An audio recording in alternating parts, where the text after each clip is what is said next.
Hello and welcome to lecture 61 of the course Theory of Computation. This is also the last lecture of the course. So we have already completed and summarized space complexity in the previous lecture, and now this lecture is just intended to be a summary of the entire course and some concluding remarks, right?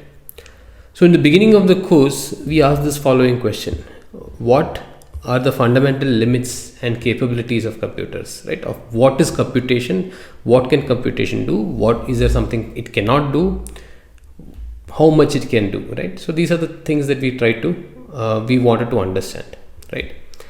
So our goal was to understand, is there something that is not computable, or what is computable, what is not computable, etc., right? So that was our goal. So we started our journey with automata theory, right? So these are simple computation models which recognize a certain class of questions or languages or problems, right? So we saw regular languages which were recognized by multiple kinds of devices or structures. Like regular languages are recognized by DFAs, NFAs, regular expressions, right? All of them we showed that they were equivalent. Then we understood the closure properties. Then we understood then we tried to understand what is not regular, right? We used pumping lemma. We learned Myhill-Nerud theorem, etc., to determine languages that are not regular as well. Then we went to context-free languages, right? So which was supposed to be a super class of regular languages, which were more powerful.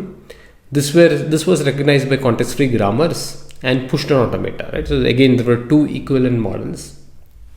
Two completely different models, but turned out to be equivalent in power.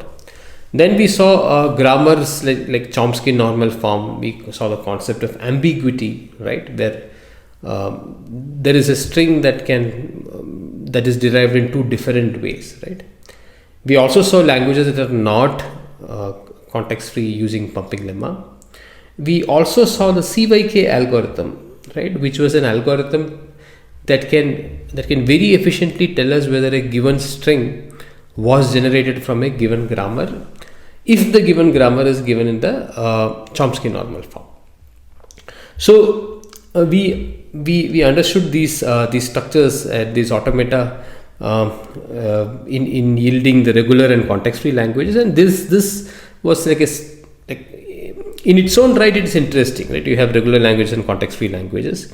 But this also helped to serve as a stepping stone to understand computability theory and Turing machines, right? So Turing machines are this kind of abstract model of the modern day computers, right? So we initially started out with the single tape deterministic Turing machine. Then we saw variants like multi-tape Turing machine. We saw variants like non-deterministic Turing machine. We saw that all of them are equivalent. Then we said that Turing machines are equivalent to algorithms, which is also known as Church-Turing thesis, right?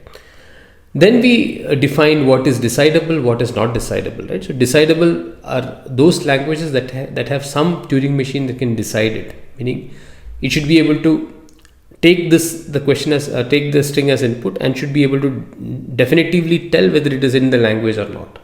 So it should accept or reject. No looping or infinite loop is permitted. So we saw languages such as ADFA, ANFA, EDFA, EQDFA, all of them were decidable, like ACFG, right? But ATM is the first language that we saw to be undecidable. We saw that ATM is undecidable, right? And in order to show that this is undecidable, we had to do a lot of work. We had to sort of start from first principles. We had to define what is countable sets, what are uncountable sets, and using that, first we had to establish that the number of Turing machines are countable, whereas the number of languages are uncountable. So there has to be languages that are not Turing recognizable, and later we took up ATM, and then with this complex proof of diagonalization, we showed that ATM is undecidable, right? And then we learned reductions. Reductions is a way of transforming one problem or one language into another language. So if we have a decider for the second language, this will yield a decider for the first language, right? Reductions can also be used to show undecidability, right? Because if a hard problem can be reduced to another problem, it follows that the second problem is also hard, because if the second problem is easy, then the first problem also has to be easy, right? So using the fact that ATM is undecidable and using reductions, we saw other languages being undecidable, which was like halt TM, regular TM. So halt TM is like, does M halt on a string W? Regular TM is, does the Turing machine M recognize a regular language, right? Then we saw Rice's theorem, which was a general theorem about Turing machines, which actually kind of a theorem that encompasses a lot of languages and shows that all of them are undecidable. Basically, given a Turing machine, any non-trivial question about the language it recognizes is going to be undecidable, right? Then we saw the technique of computation histories, and then we saw PCP, post correspondence problem, which is also undecidable, which is a very simple, easy to describe problem that happens to be undecidable, right? So that completed computability theory, and that was kind of some responses or some answers to our quest of what is computation, what is computable, what is not computable, right? So the next question, natural question is, okay, so we have an understanding what is computable, what is not computable, but how much of investment do we need to compute something, right? How much of resources do we need? How much of time do we need? How much of space do we need, right? So two most important resources for computation are time and space. So on the basis of the time and space required, we started to study the languages and classify them based into so-called complexity classes, based on how much of each resource is required. So in time complexity, we saw complexity classes such as P, NP. We saw what is a P versus NP question. We saw the verifier model for NP. We saw reductions, polynomial time reductions, NP completeness. We saw that SAT is NP complete, which is the first language we saw to be NP complete. This was using Cook-Levin theorem. Then we saw other NP complete problems, many other NP complete problems with subset sum, Hamiltonian path, integer linear programming, and so on. All of them were NP complete, right? So then we turned our attention to another resource, space, right? So we saw the basic model of space complexity. We saw relations between time and space complexity, NL completeness, classes L, NL, P space, then Savage's theorem, all of that we saw. Then we saw kind of a couple of other results also, NL equal to co-NL and P space completeness. And that kind of summarizes what all we have seen in terms of complexity theory. Right, so like on the basis of time and space, we were summarizing languages or problems into complexity classes. Right? And this also completes the summary of the entire course. First automata theory, then computability theory, and then complexity theory.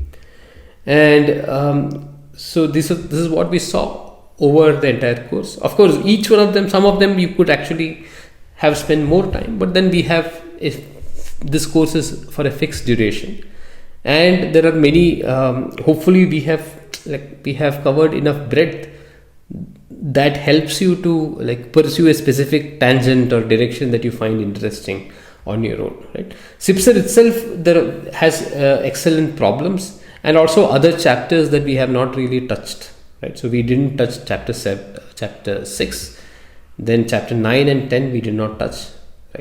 And of course, there are other books in the same similar topics where some other topics are also going to be covered.